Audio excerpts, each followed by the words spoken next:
இன்னைக்கு லஞ்சுக்கு ஹெல்த்தியான ஒன்று இல்லைங்க 2 ரெசிபி குயிக்காக எப்படி செய்யறதுன்னு பார்க்கலாங்க. சொரக்காயை வச்சு பொதுவாக பொரியல் தாங்க செய்வோம். நீங்கள் இந்த மாதிரி ஒரு வாட்டி சொரக்காய் பருப்பு செஞ்சு பாருங்க. வீட்டில் இருக்கிறவங்க எல்லாரும் விரும்பி சாப்பிடுவாங்க. அது மட்டும் இல்லாமல் பேச்சுலருக்கு ஈஸியான ரெசிபிங்க, ஹெல்த்தியானதும் கூட. ஃபஸ்ட்டு குக்கர் எடுத்துட்டு அதில் அரை மணி நேரம் ஊற வச்சிருந்த துவரம் பருப்பு 1/2 டம்ளர், இதை தண்ணியை வடிச்சிட்டு சேர்த்திக்கிறேங்க. அடுத்ததா அரை மணி நேரம் ஊற வச்சிருந்த பாசிப்பருப்பு 1/4 டம்ளர், இப்போ இதை தண்ணியை வடிச்சிட்டு சேர்த்திக்கலாங்க. 2 கைப்பிடி அளவுக்கு சொரக்காயை சின்ன சின்னதாக கட் பண்ணி வச்சிருக்கேன். இப்போ இதை சேர்த்திடலாம். பொடியாக கட் பண்ணி வச்சிருக்க வெங்காயம் 1, நீங்கள் சின்ன வெங்காயம் கூட சேர்த்திக்கலாம். பச்சை மிளகாய் 2 விதையை நீக்கிட்டு சேர்த்திக்கோங்க. காஞ்ச மிளகாய் 4 விதையை நீக்கிட்டு சேர்த்திக்கோங்க. பூண்டு 4 பல்லு கட் பண்ணிட்டு சேர்த்திக்கோங்க.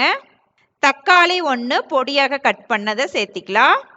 மஞ்சத்தூள் 1/4 ஸ்பூன், கொஞ்சமாக கல்லுப்பு சேர்த்திக்கலாம். நான் இந்த டீ குடிக்கிற டம்ளரில் தான் பருப்புக்கள் எல்லாத்தையும் அளந்து எடுத்துக்கிட்டேன். அதே டம்ளரில் தான் தண்ணியும் சேர்த்திக்க போகிறேன். நீங்கள் எதில் அளந்து எடுத்துக்கிறீங்களோ அதுலேயே தண்ணியும் அளந்து எடுத்துக்கோங்க. இப்போ நான் 2 டம்ளர் அளவுக்கு தண்ணி சேர்த்திக்கிறேன். இது எல்லாத்தையும் நல்லா கலக்கி விட்டுறலாம். இப்போ அடுப்பை பற்ற வச்சுட்டு குக்கரை மூடி போட்டு 3 விசில் வர வரையில் வேக வச்சுக்கலாம். அடுப்பை மீடியம் ஃப்ளேமில் வச்சுக்கோங்க. அடுத்ததாக குக்கர் விசில் வர்றக்குள்ள நம்ம இஞ்சி பூண்டு பேஸ்ட்டை அரைச்சி எடுத்துக்கலாம். அதுக்கு ஒரு சின்ன மிக்ஸி ஜாரை எடுத்துட்டு 1 கைப்பிடி அளவுக்கு தோலை நீக்கிட்டு கட் பண்ணி வச்சுருக்க இஞ்சி, 1 கைப்பிடி அளவு பூண்டு தோலை நீக்கிட்டு சேர்த்திக்கோங்க. இப்போ இது எல்லாத்தையும் கொரப்பாக அரைச்சி எடுத்துட்டு வந்தாச்சு. இதில் நான் 2 ஸ்பூன் அளவுக்கு நல்லெண்ணெய் சேர்த்திக்கிறேன். கொஞ்சமாக கல்லுப்பு சேர்த்திக்கலாம். எண்ணெயும் கல்லுப்பும் எதுக்காக சேர்த்திக்கிறோம் அப்படின்னா சீக்கிரமாக இஞ்சி பூண்டு பேஸ்ட்டு கெட்டு போகாமல் இருக்கிறதுக்காக. இப்போ இதையும் அரைச்சி எடுத்துட்டு வந்தாச்சு. பாருங்க, இந்த மாதிரி அரைச்சி எடுத்துக்கணும். இப்போ குக்கரில் 3 விசில் வந்துருச்சு. அடுப்பை ஆஃப் பண்ணிட்டு ஆற வச்சிடலாம். நம்ம ஆல்ரெடி அரைச்சி எடுத்தோம் இல்லைங்களா, அந்த இஞ்சி பூண்டு விழுதில் 1 ஸ்பூன் அளவுக்கு தண்ணி சேர்த்திட்டு திருப்பியும் அரைச்சி எடுத்துட்டு வந்துடலாம். பாருங்க, இந்த மாதிரி அரைச்சி எடுத்தாச்சு. இப்போ இதை நான் ஈரம் இல்லாத கண்ணாடி பாட்டிலில் சேர்த்திக்க போகிறேங்க. இதை நீங்கள் கண்டிப்பாக ஃப்ரிட்ஜில் தான் ஸ்டோர் பண்ணணும். அப்பப்போ யூஸ் பண்ணும்போது ஈரம் இல்லாத ஸ்பூன் எடுத்து யூஸ் பண்ணிக்கோங்க. கடையில் வாங்குறத விட நம்ம வீட்டில் அரைச்சி எடுத்து யூஸ் பண்ணும்போது நல்லா இருக்குங்க. இப்போ குக்கரில் விசில் ஃபுல்லாக இறங்கிருச்சு. ஓப்பன் பண்ணி பார்க்கலாங்க.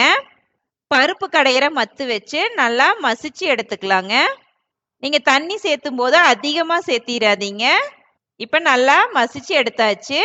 அடுத்ததாக இதுக்கு ஒரு தாளிப்பு கொடுக்க போகிறோம். அதுக்கு அடுப்பில் ஒரு ஃப்ரை பேனை வச்சுட்டு நல்லெண்ணெய் சேர்த்திக்கிறேன். நீங்கள் எண்ணெய்க்கு பதிலாக நெய் கூட சேர்த்திக்கலாம். எண்ணெய் காஞ்சதுக்கப்புறம் கடுகு 1/4 ஸ்பூன், கடுகு பொரிஞ்சு வந்ததுக்கப்புறம் சீரகம் 1 ஸ்பூன். கடுகு சீரகம் இது 2 பொரிஞ்சு வந்ததுக்கப்புறம் கொஞ்சமாக கருவேப்பில்லை, விதையை நீக்கிட்டு எடுத்து வச்சிருக்க காஞ்ச மிளகாய் 2, பெருங்காயத்தூள் ஒரு பிஞ்ச் அளவுக்கு சேர்த்திட்டு அடுப்பை ஆஃப் பண்ணிடலாங்க. இப்போ இதை நல்லா மிக்ஸ் பண்ணிட்டு நம்ம ஆல்ரெடி மசிச்சு வச்சிருக்க சொரக்காய் பருப்பில் சேர்த்திடலாம். நீங்கள் இதில் சொரக்காய் ஆட் பண்ணிங்கன்னே யாருக்கும் தெரியாது, செம டேஸ்டாக இருக்கும். உப்பு காரமெல்லாம் உங்களுக்கு தகுந்த மாதிரி சேர்த்திக்கோங்க. இப்போ இதை நல்லா மிக்ஸ் பண்ணி விட்டுறலாம். அடுத்ததாக பொடியாக கட் பண்ணி வச்சிருக்க கொத்தமல்லி இலையை தூவி விட்டுறலாம். கடைசியாக அரை எலுமிச்சம்பழத்தை விதை இல்லாமல் ஜூஸ் பிழிஞ்சு விட்டுக்கோங்க. இப்போ இதை நல்லா மிக்ஸ் பண்ணி விட்டுறலாம். சுவையான சொரக்காய் பருப்பு ரெடி ஆயிடுச்சுங்க. இதை நீங்கள் சாதம், தோசை, சப்பாத்திக்கு கூட வச்சு பரிமாறலாங்க. காளான் வறுவலை அதுவும் பள்ளிப்பாளைய ஸ்டைலில் செய்து கொடுத்தீங்கன்னா காளான் பிடிக்காதவங்க கூட இன்னும் வேணும்னு கேட்டு கேட்டு வாங்கி சாப்பிடுவாங்க. அவ்வளவு சுவையாக இருக்கும். இதில் சின்ன வெங்காயம், காஞ்ச மிளகாய், சின்னதாக கட் பண்ண தேங்காய் இதெல்லாம் சேர்த்து செய்கிறோங்க. செம்ம டேஸ்ட்டாக இருக்கும். அடுத்ததாக ஒரு இரும்பு வாணலியை அடுப்பில் வச்சுட்டு எண்ணெய் சேர்த்திக்கலாம். நான் நல்லெண்ணெய் சேர்த்திக்கிறேன்.